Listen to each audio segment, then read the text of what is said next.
Now this is a video about the installation of the mortar bed above a PVC pan liner that you see here. Now I could have done the pan liner with RedGuard or Mapei waterproofing membrane. I did not, although their video on YouTube says, the video from RedGuard says that you can put tiles directly on their membrane. I don't know what kind of installation that would entail, so I'm just going to go by the ANSI specifications for the installation of ceramic tile and the TCNA handbook and put a mortar bed above my pen liner, and then I'm going to install my tiles above that mortar bed. Now, as per code, the mortar bed has to be 1.5 inches thick. It doesn't have to have a slope, although you can add one if you like. But you should already have a 1/4 inch per foot slope on your pre-pitch that you've done under this pan liner. That pre-pitch was done with Quikrete 1103. In a previous video I showed how to do that. I had a lot of trouble with Quikrete. And after I did the job, I saw another video where a fellow added sand, actually half a bag of sand to his Quikrete mix, to his 1 bag mix. And since I had no information as to what quantity of sand I had to add, I didn't do that, and I had a lot of trouble. So for my mortar bed, I'm going to go as per code, which is 1 part Portland cement for each 4 parts of wet sand, by volume, not by weight, and I'm only going to add water, and that is going to be the mix I'm going to use for my mortar bed. Now I was talking about slope, so if you want you can add a slope. Also, for the visual aspect of it, I've seen some people on YouTube putting a line all around their PVC liner before they put the mortar bed, so that the mortar bed will be at an even level. You can do that. Also, very important not to start the job before you have your tiles, your floor tiles in hand, because that'll determine the height of your drain cap. So very important to have your tiles before you can put in your drain cap and do your mortar bed. Also, before you do your mortar bed, you will either need some pebbles, or in my case I'm using a goof-proof weep, a hole protector, and that'll help protect the weep holes that are on the flange assembly, on the flange of your drain assembly. So these weep holes are very important, because as the water will seep through your ceramic tiles and the mortar bed that you're about to make, it'll go to the pan liner and then go into those weep holes and drain out. If you block these weep holes with mortar, then you're undoing the whole installation. You're going to have some water accumulation around your flange and under your tiles, which is going to be detrimental. So while I'm on the subject, I'm using, as I did with the pre-pitch, I'm using the goof-proof system for a lot of these things. The goof-proof system is not available in Canada, but you can order it at a Home Depot next to the border and go and get it in the United States. Now, so like I said, I'm going to use this weep protector instead of pebbles.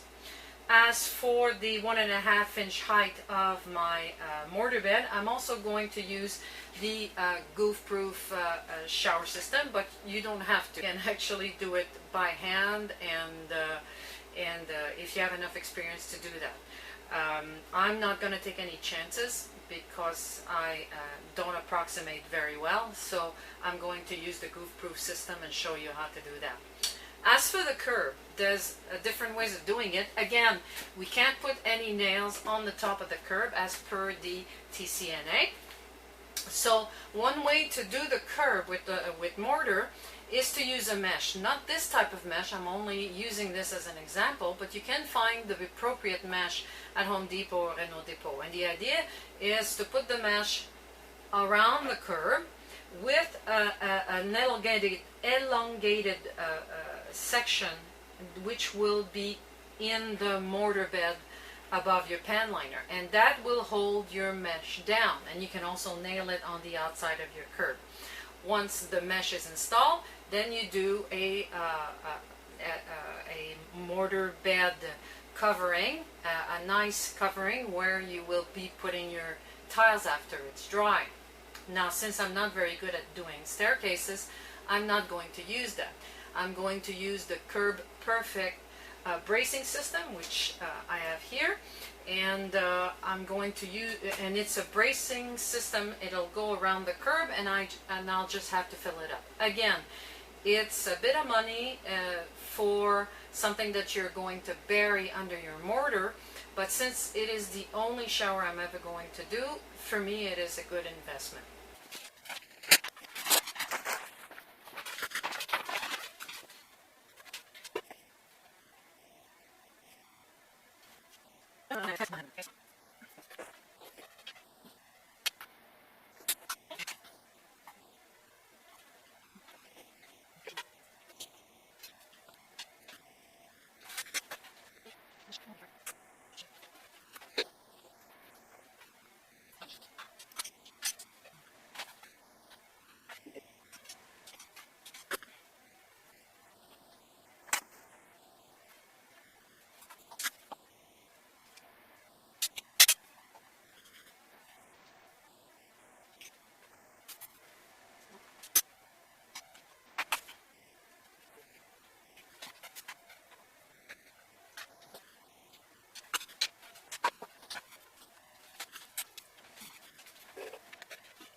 Few points of interest about my goof-proof installation.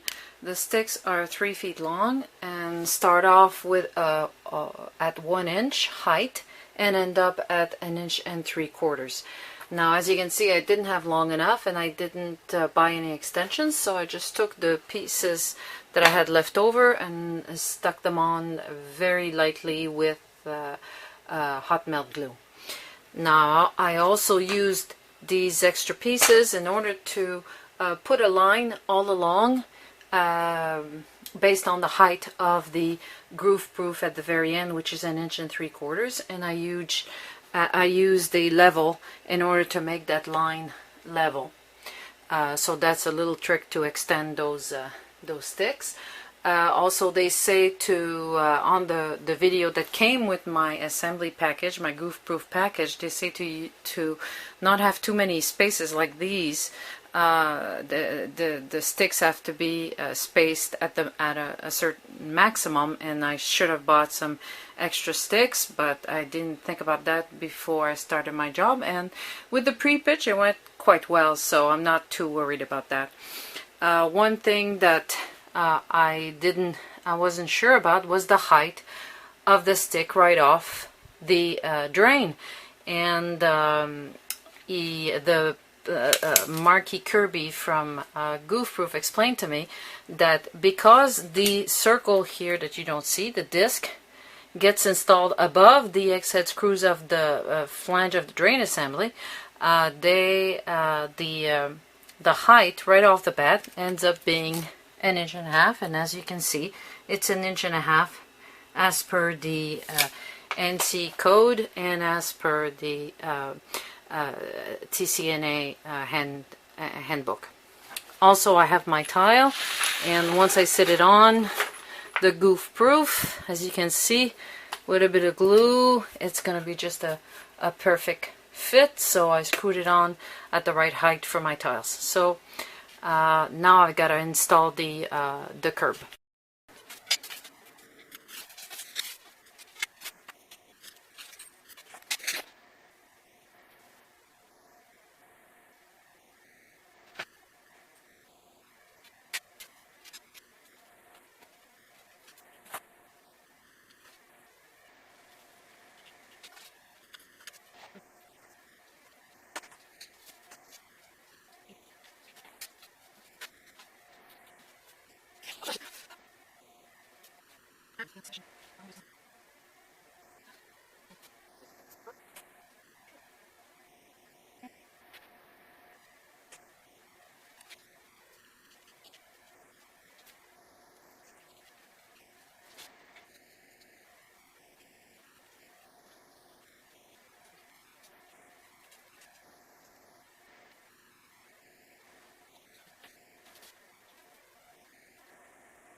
Now, one thing that got me confused for a while is that both sides are the same. The only difference is the top here, which has a thicker side and a thinner side, allowing for the water to drain towards the shower.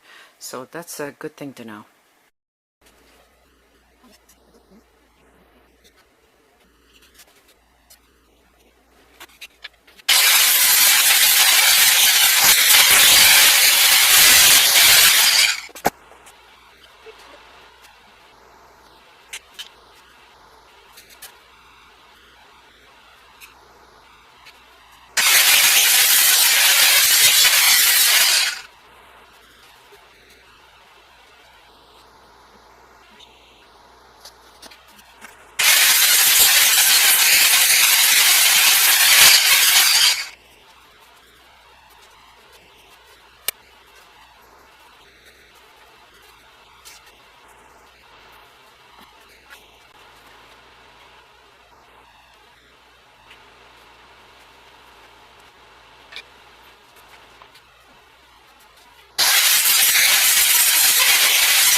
Now, finally finished installing my Kirb Perfect.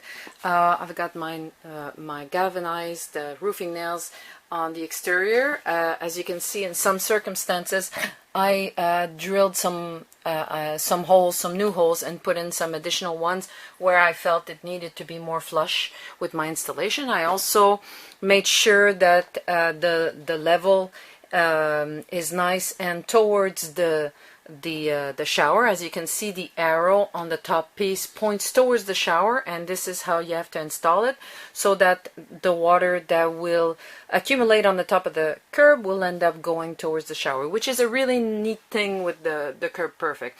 The reason it took me so long to install is that when I installed my pan liner, I put some adhesive on the top of my curb, which was no problem because I held it down with bricks for the night. But I had also put some adhesive on the side to hold the liner against the curb. And since I had nothing to hold it against, I just pressed on it, thinking that it would hold.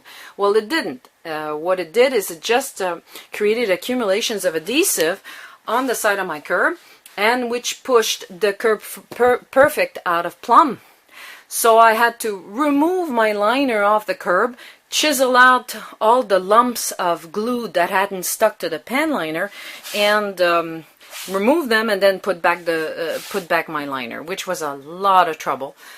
So I'm gonna have to make sure to mention that in the final video, not to put adhesive on the side of the curb. You can put adhesive on the top of the curb under the liner if you have bricks to hold it down. Otherwise, forget it. You don't really need it. Right now I have absolutely no adhesive left, and it's holding a nice with the Kirb Perfect. I still have a bit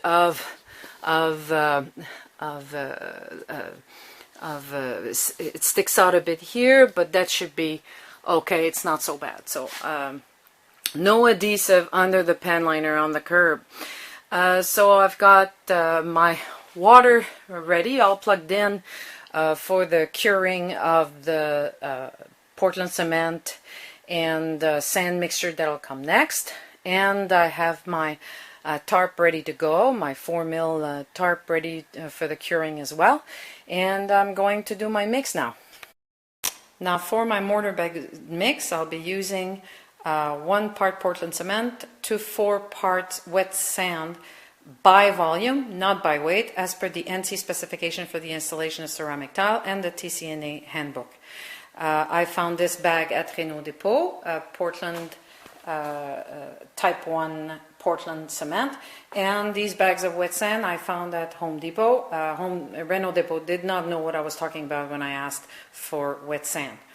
I'm using a kiddie pool because previously I used a wheelbarrow and it was enough for my pre-pitch, but now I got double the quantity I used for my pre-pitch, so I'm going to use this kiddie pool and a grub hoe to see how that goes. I've seen somebody on YouTube using a grub hoe, so we'll try that out.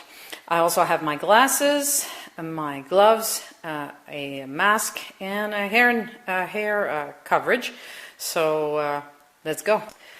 Now, after measuring a bag of wet sand, I realized that a 30-kilo bag of wet sand equals 2 buckets, and a 30-kilo bag of Portland cement equals 2 buckets as well.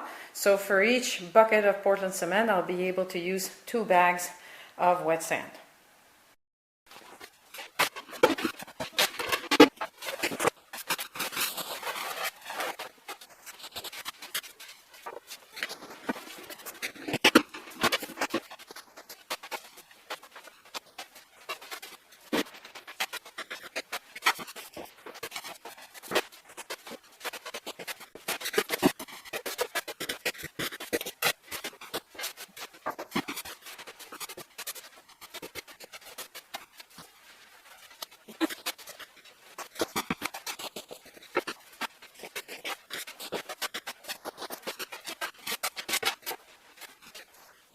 Now, it's not quite the consistency of wet sand, although it is almost there because the sand was already wet. So I'm just going to add a bit of water and see if we can improve on that a little, and that'll be that.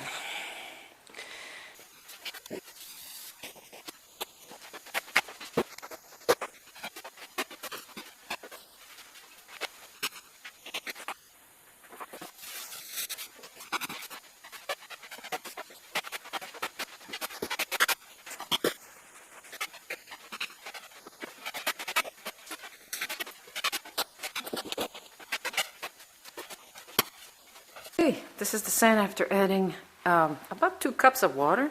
Now it's got a nice consistency, and so it's ready to go. I had a bit of difficulty mixing it up because it created a few lumps. So next time I'll add the water, I think, to the sand first and then add the Portland cement. I'll try that for the second batch. So now I'm going to box all of this in my containers and do the second batch.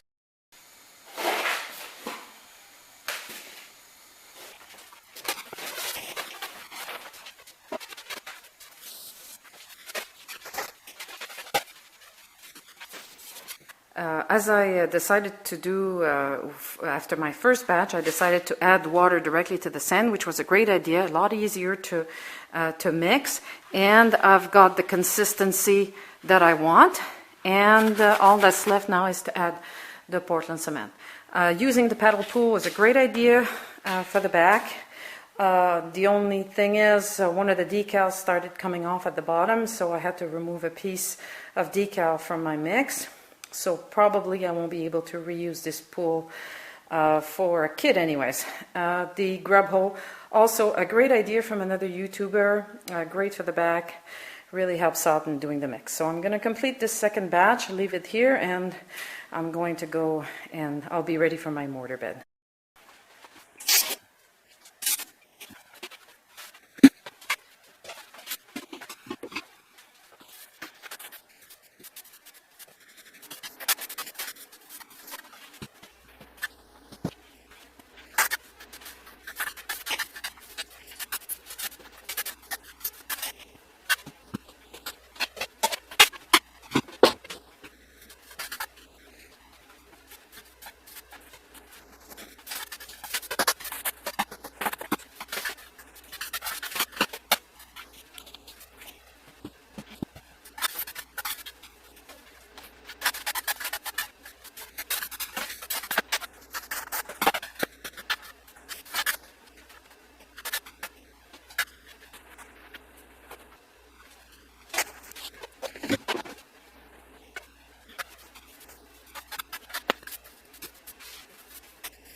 Now I just finished the job after a couple of hours of laying down this mix of Portland cement and sand.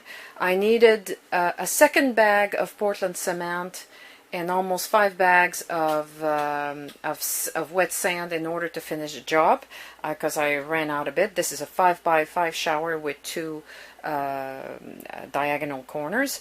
The goof proof helped a lot again, and also the line that I did all along, the liner, because I wanted this section to be at the same level as the section in the corner. Well, the sticks, the goof proof sticks, of course, they stand out. Here they are buried because being shorter, they weren't at the same height when they ended up here. So I wanted it to be at the same level here, which is what it's going to be. The Kirb Perfect ended up being easier to fill up by hand than with the spatula. Since I ran out of mix, I had to mix in another batch, and I mixed it a little bit wetter in order to fill in those gaps. I started from the sides of the Kirb Perfect, and then I filled up the top. Went a lot better that way. So now I've got, because it's type 1 Portland cement, I've got 7 days, at least 7 days of curing coming up. So I'm going to cover this with wet towels and keep an eye on it for 7 days, and cover it with wet towels and plastic. Same thing with the Kirb. Here is my setup for curing. I've got towels under there, and covered it all up with plastic, held it down with pieces of wood or anything I could find, and I'm watering it every single day, and for 7 days, because this is a type 1 Portland cement.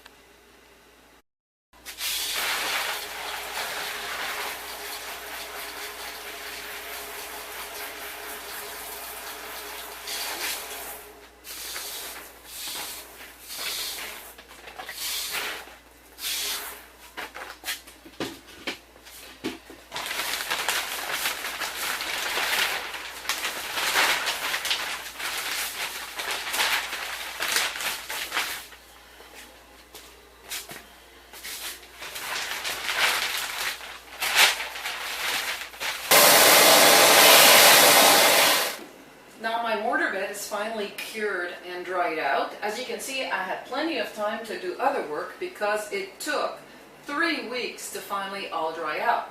As per the specs for Portland cement, type 1 Portland cement, I had to cure it for 7 days. And I watered it and then kept it wet for 7 days, but then it took 2 more weeks to dry out. Also, as opposed to the Quikrete 1103, it is not at all the same finish. It is a very brittle finish, as though you can't vacuum it enough.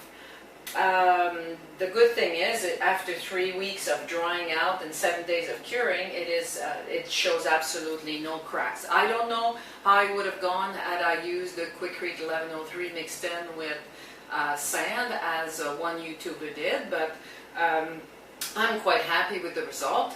Also, putting it down was a bit easier than using the Quikrete 1103. Also, mixing it up with the grub hoe was a great idea for my back. Only problem is the pool, the little kiddie pool I ended up using could not be saved, and it ended up in the garbage where I initially found it anyways. So, but that was a great back saver using the grub hoe to mix it up. Also, putting it down using a brick, in my case a unistone, was also a great arm saver, and it really helped with flattening it out. Using the Kirb Perfect was also a great idea. I didn't expect to have to put the mortar mix in it with my hands, but the result is really quite solid, and it is the way it is supposed to look. I did contact Mark Kirby from the Goof Proof and Kirb Perfect maker, and he told me that this is exactly the way it is supposed to look like in the end. And it is a very nice, it looks actually very, very nice, and comes flush with my cement boards inside my shower. So very happy with that. Also, a good thing to know is that you have to use latex modified thin set to put on your ceramic tiles afterwards. Something to do with the fact that just regular mortar will become brittle with time as it's exposed to water. It's also part of the ANSI code and the TCNA that you have to use latex modified thin set mortar inside a shower. So I'm using the TEC company's tin set mortar. I found it on the site centura.ca, and it's available from a lot of distributors. You probably have to order it ahead of time. They don't normally carry it, but it is the only mortar that I could find that actually states latex modified. You have a lot of mortars that say it's polymer modified, and that could mean many things. So this one is specifically latex modified, so that's what you have to use to put on your ceramic tiles on your mortar bed. Special thanks go out to Mark Kirby, owner of Marquee Industries, the maker of the Goof Proof system, for answering all my questions, even on Sunday's gardening day. Really quite helpful there, and much appreciated. So that's it then. Now it's on to the ceramic tiles.